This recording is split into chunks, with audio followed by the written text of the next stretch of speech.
The sound came from the bushes like a wounded breath, dry and broken, and Red Carter froze with his rifle halfway raised. The creek bed in front of him had been dead for months. Nothing but cracked mud and weeds burned white by the sun. No man should have been there. No animal either. Then a tall shape burst out of the brush and fell hard to the ground. Reed lifted his rifle fully, finger tight on the trigger, heart pounding. What lay before him was not a man at all, but an Apache woman covered in dust and dried blood, her body shaking as she fought for air. Her arms were thin but strong, veins standing out beneath torn skin. One arm hung stiff and wrong, clearly broken. Her legs were scraped raw, blood crusted along her calves. Her face was darkened by sun and pain, yet her eyes burned sharp and alive. She lifted both hands slowly, forcing the words out through cracked lips. "Do not shoot. I can bear you, children. Just let me live." The words struck Reed harder than any bullet. For a moment he did not move. The image of his dead wife flashed through his mind, her body weak with fever, her eyes begging him for help. He could not give. Reed lowered the rifle. Without speaking, he pulled the canteen from his belt and tossed it onto the dirt in front of her. "Drink it, then come with me." The woman did not thank him. She grabbed the water with shaking hands and drank every drop, then pushed herself to her feet. Her name, he would later learn, was Tikina. Though he would come to call her Tina, she followed him toward the ranch, her steps uneven but steady, each one echoing behind him like a promise he did not yet understand. Reed knew as he walked that his quiet life had just ended. That night, Tina stayed in the corner of the horse stable, her back pressed to the wooden wall, a small knife clutched tight in her hand. Her eyes stayed open in the dark, watching every shadow. From the porch, Reed watched her without speaking. He was not used to sharing his land, especially not with an Apache woman. The town nearby would call her an enemy, trouble, something to be chased off or killed. Yet when morning came, Reed stepped outside and found her already awake, drawing water from the well, washing her face, then cleaning the stable without being asked. By midday, a young calf broke loose near the damaged fence. Reed reached for his rope, but Tina moved first. Limping but fast, she rushed ahead and guided the calf back into the pen, slamming the gate shut with practiced hands. She stood there, breathing hard, sweat and dust streaking her face, her eyes still sharp with strength. Reed watched her for a long moment, gave a small nod, then went back to hammering stakes into the ground. He did not need words to see what kind of woman she was. As the sun fell low, Tina built a small fire outside the stable and roasted dried meat she had carried with her. Reed came out quietly and set down a tin mug of warm milk beside the fire. She looked up at him, her eyes less guarded now, though still careful. That night, the wind moved through the fields like a low song. Reed stood on the porch listening, aware that the ranch no longer felt as empty as it once had. There was another presence now, strong and unbroken, breathing life back into the silence. Later that evening, dark clouds rolled in and the air grew heavy. Reed heard a faint cough from the stable and went to look. Tina sat with her knees drawn up, her skin hot with fever, her body trembling. The cut on her leg was swollen and angry, thick with infection. Reed brought hot water, a clean cloth, and a knife heated red. Tina clenched her teeth as he worked, never crying out once. When he finished, he set a thick blanket beside her and told her to rest. Rain began to fall soon after, hard against the tin roof. When night deepened, Tina appeared at the cabin door, soaked from the rain. Reed led her inside. They sat by the fire in silence until she spoke of her sister, captured and killed, and of running alone through the dark to survive. Reed told her of his wife and son taken by fever, of a house once full of laughter, now filled only with wind. They said no more than that. The fire burned low, but the space between them felt warmer than before. The next morning, Reed found fresh hoofprints near the northern fence. Not cattle, not local horses. Someone had come close in the night. When he told Tina, her eyes darkened.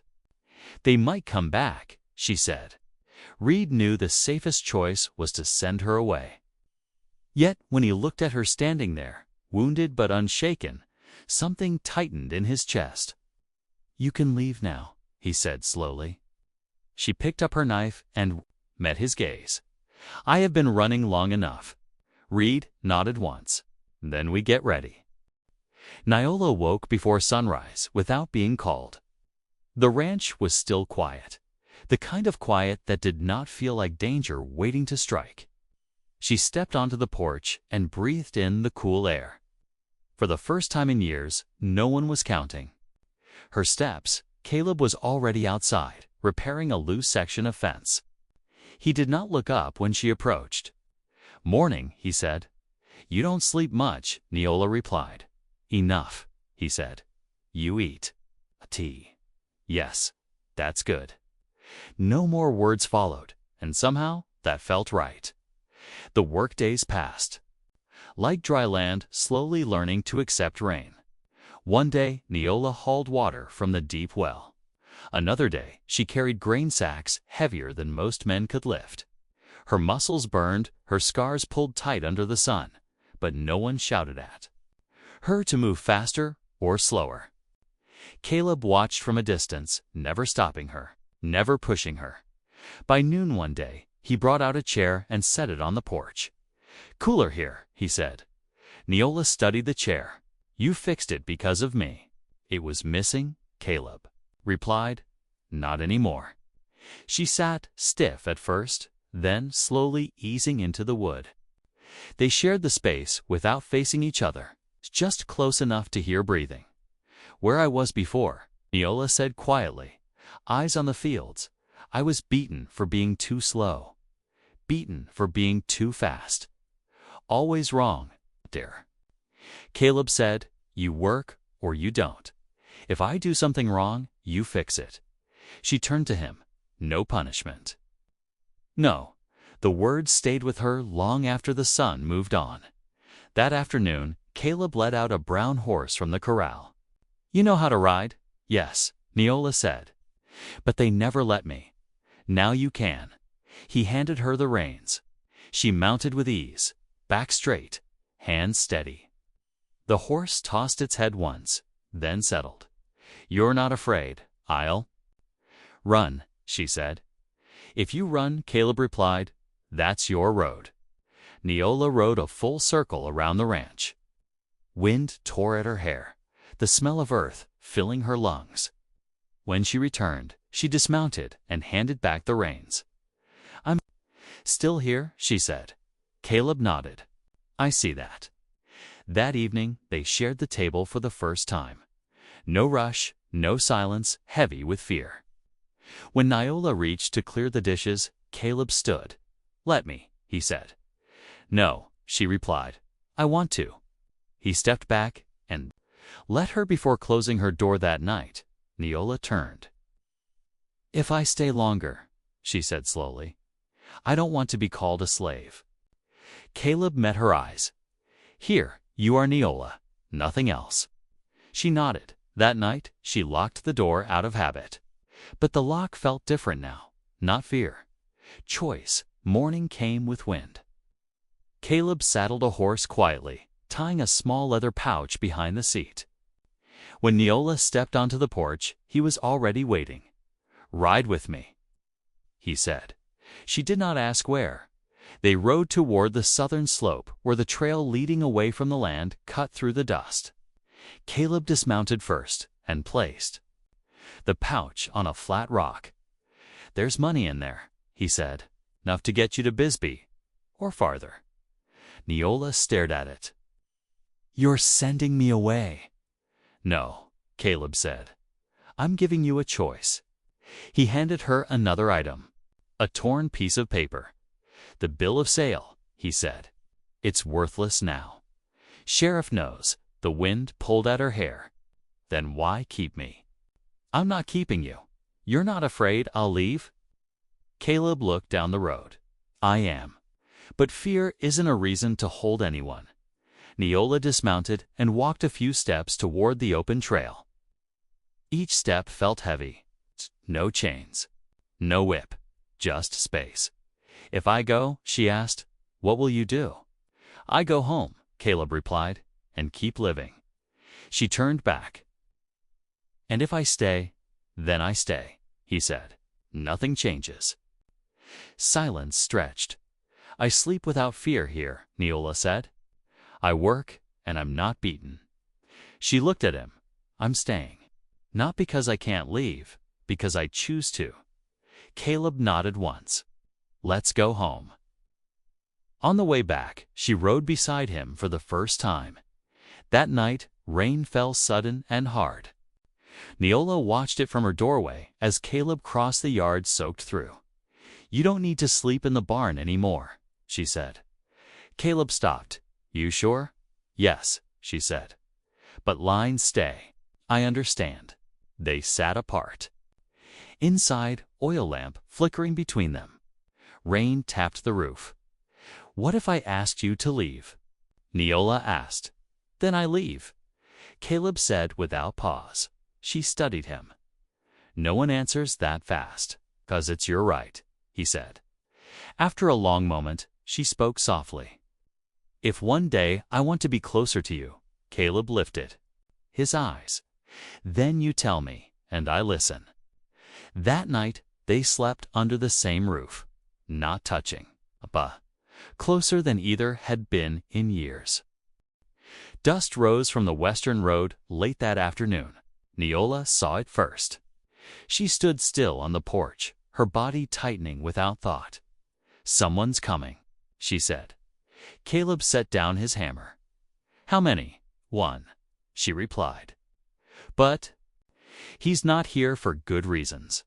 The horse stopped at the gate. Briggs Malone slid down, wearing that crooked grin that spoke of ownership, not memory.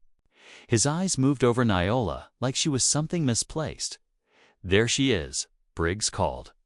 Told you she wouldn't go far. Caleb stepped forward. Why are you back? To take what's mine, Briggs spat.